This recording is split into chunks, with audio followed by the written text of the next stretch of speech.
What I love about working in this industry is that we're creating a super clean and healthy food. I was actually on the hunt for a mushroom farm for a few years. I've actually come out of tech. The principles in terms of high growth and yield are pretty similar to tech. So I think some of the challenges in all agriculture and horticulture at the moment is sort of a consolidation of players and then really being able to pick where the consumers are going and what their needs are. Being able to diversify where you're selling. So you sell to the supermarkets, but then you might be doing some direct-to-consumer things. And so having sort of a versatile sales channel is, I think, is pretty critical for success.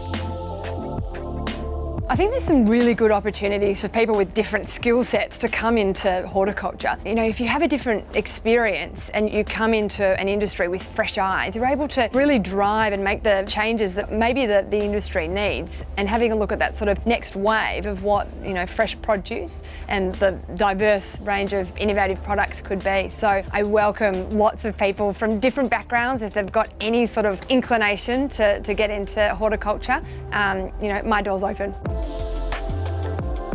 We've been really lucky to work very closely with Hort Innovation on some of the projects that they've had going. There was one we did recently where we were recycling some of our compost, and so there was a 25% recycle rate, so from the compost here that would then go in to be then used to make food. So that was really successful. That was driven by Hort Innovation. There was also a peat project, so the little layer of peat that we've got on the beds here, that was also used in a sort of recycled way at some of the farms. The benefit of working with Hort Innovation, they can set the hypothesis to whatever the experiment is and then distribute it amongst the industry so we can all benefit from it. We've had a fantastic time with some of those projects.